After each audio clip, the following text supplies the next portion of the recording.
بسم اللہ الرحمن الرحیم۔ السلام علیکم ورحمۃ اللہ وبرکاتہ۔ امید ہے کہ تمام طلبہ و طالبات خیریت سے ہوں گے۔ آج کی اس ویڈیو میں ہم آپ کے لیے فرسٹ ایئر کی اردو کی کتاب کی ایک غزل لے کر آئے ہیں جس کے شاعر ہیں احمد فراز۔ سب سے پہلے تعارف شاعر ہے آپ کے سامنے۔ احمد فراز 12 جنوری 1931 کو کوہاٹ کے ایک معزز خاندان میں پیدا ہوئے۔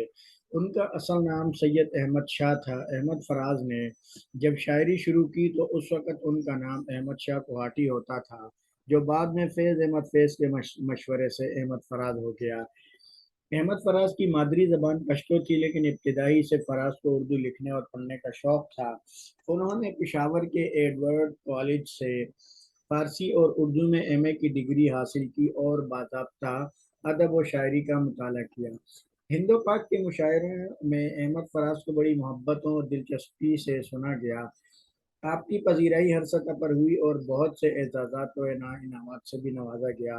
آپ کو ملنے والے چند اعزازات کے نام یہ ہیں: آدم جی award, Abaseen award, Firaq Gorakhpuri award India, academy of Urdu literature award Canada, Tata award Jamshed Nagar India, Akademi Adabiyat Pakistan کا کمال فن ایوارڈ، ادب میں نمایاں کارکردگی پر ہلال امتیاز، شعری مجموعے جانا جانا، خواب گل پریشاں ہے، غزل بہانہ کرو، درد اشوق تنہا تنہا، نابینا شعر میں آئینہ، بے آواز گلی کوچوں میں، پس انداز موسم شب خون بودلک، یہ سب میری آوازیں ہیں، میرے خواب ریزہ ریزہ، اے عشق جفا پیشہ۔ یہ تعارف تھا آپ کے سامنے احمد فراز کا۔ اب ہم غزل کی طرف چلتے ہیں۔ غزل کا ان کے یہ پہلا شعر ہے: دوست بن کر بھی نہیں ساتھ نبھانے والا، وہی انداز ہے ظالم کا زمانے والا۔ حوالے شاعر ہے کہ یہ شعر ہماری اردو کی درسی کتاب کی غزل سے لیا گیا ہے، جس کے شاعر احمد فراز ہیں۔ مرکزی خیال ہے: محبوب کے ہوتے ہوئے زندگی تنہا ہے، مشکل الفاظ نبھانا، ساتھ دینا فنی خوبی مطلع ہے، کیونکہ اس میں قافیہ اور ردیف دونوں موجود ہیں۔ تشریح اس شعر کی: اس شعر میں شاعر اپنی زندگی سے شکوہ کرتے ہوئے فرماتے ہیں کہ میرا محبوب ایک سخت دل اور جفاکار انسان ہے۔ میری محبت اور دوستی کا دم بھرنے کے باوجود وہ مجھ سے دور رہتا ہے اور میرے ساتھ ایسے غیروں کی طرح رویہ اپنائے ہوئے ہے جیسے ہم دونوں میں کوئی جان پہچان ہی نہیں ہے۔ میرے محبوب کا انداز بالکل سماج اور زمانے والا ہے، جیسے لوگ اپنے مطلب کے لیے ساتھ ہوتے ہیں پھر دور ہو جاتے ہیں۔ ایک سچا دوست کبھی بھی اپنے دوست کو مشکلات اور پریشانیوں میں تنہا نہیں چھوڑتا، بلکہ وہ ہمیشہ اس کا ساتھ دیتا ہے۔ لیکن میری بدقسمتی کہ میرا محبوب میرے ساتھ غیروں جیسا برتاؤ کرتا ہے اور دوستی کا دعویٰ کرنے کے باوجود وہ غیروں کی روش پر چلتا ہے۔ 6 نمبر 2 ہے اس غزل کا: اب اسے لوگ سمجھتے ہیں گرفتار میرا، سخت نادم ہے مجھے دام میں لانے والا۔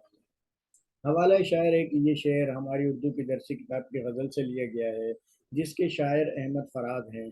مرکزی خیال ہے: عاشق کے بجائے معشوق اسیر محبت ہے، مشکل الفاظ ہے نادم، اس کے معنی ہے پشیمان، اور دام معنی جال میں پھنسا۔ تشریح اس شعر کی: اس شعر میں شاعر فرماتے ہیں کہ سچ بات تو یہ ہے کہ میرے محبوب نے مجھے اپنی محبت کے جال میں گرفتار کر لیا ہے۔